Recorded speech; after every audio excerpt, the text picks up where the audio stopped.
কতটা লেট করে দিল বলো তো। এই বিমলাটা যে কি করে না। ও হ্যালো, কে তুমি? আর এভাবে আমাদের বাড়িতে ঢুকলে কি করে? আপনাদের বাড়িতে যে বিমলা আন্টি কাজ করে না, আমি ওনার মেয়ে। মার আসলে আজ শরীরটা খুব খারাপ, তাই আসতে পারিনি। আমি মার জায়গায় এসেছি। আমি আজকে সব কাজ করে দেবো। তাহলে এত সেজে গুজে এখানে কি ফ্যাশন শো করতে এসেছিস?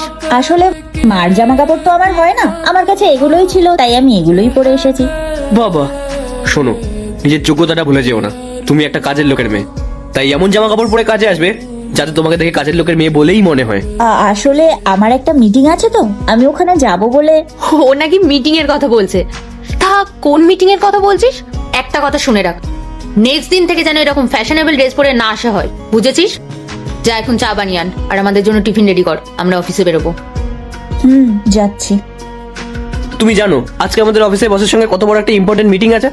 আজকে বস আসবে সেই সিঙ্গাপুর থেকে, আর আজকে ফার্স্ট টাইম ওনার সঙ্গে আমাদের মিটিং হবে। প্রথম দিনেই কি ওনার কাছে ইমপ্রেশন খারাপ করবে নাকি? আর এমনি তো লেট করে এসেছে, এখন কখন চা বানাবে আর কখন টিফিন বানাবে। শোনো, মাকে যাওয়ার সময় বলে দেবে ও যে ঠিকঠাক কাজ করছে কিনা সেটা যেন প্রপার দেখে নেয়, আর আমরা যতক্ষণ না অফিস থেকে ফিরবো ও যেন বাড়ি না যায়। ঠিক আছে, আমি ওকে সব বলে দেবো, তুমি এখন রাগ করো না। এবার চলো, আমাদের লেট হয়ে যাচ্ছে, যেভাবেই হোক বেরোতে হবে। সরি, আমার আসতে একটু লেট হয়ে গেল। ও হ্যালো, তুই এখানে কি করছিস? তোকে আমরা কি বলেছিলাম না আমরা বাড়ি না ফেরা পর্যন্ত তুই বাড়ি থেকে বেরোবি না।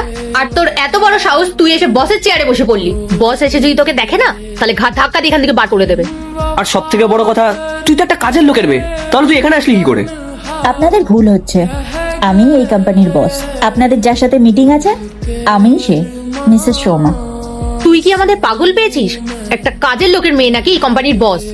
সিকিউরিটিকে ডেকে না তোকে ঘাট ধাক্কা দিয়ে এখান থেকে বার করে দেবো, বুঝলি?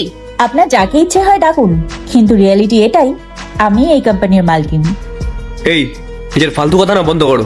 একটা কাজের লোকের মেয়ে হয়ে তুমি বলছো তুমি এই কোম্পানির মালিক? Suma madam, any problem madam?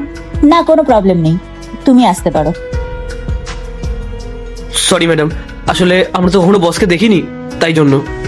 কিন্তু আপনি তাহলে আমাদের বাড়িতে কাজের লোক সেজে সকালে গেছিলেন কেন? তোমাদের একটা টেস্ট নেওয়ার জন্য। তোমাদের নামে আমি অনেক কমপ্লেন পেয়েছি, তাই আমি নিজে দেখতে গেছিলাম। আর দেখো কি সুন্দর তোমাদের আসল রূপটা বেরিয়ে এলো। কি ভাবো গরিব হলে মানুষের কোনো সম্মান থাকবে না? আর তখন তুমি কি বলছিলে, কাজের লোকের মেয়েরা ফ্যাশনেবল ড্রেস পরবে না, কোনো জব করতে পারবে না? আমার বাবা রাজমিস্ত্রির কাজ করে আর আমার মা লোকের বাড়ি কাজ করে আজকে আমাকে এই জায়গায় এনেছে। তাই আমি কোনো কাজকে ছোট মনে করি না। আর আমি চাই না তোমাদের মতো মানুষ আমার কোম্পানিতে জব করুক। যারা মানুষকে সম্মান করতে পারে না, তারা আমার কোম্পানিতে জব করতে পারবে না।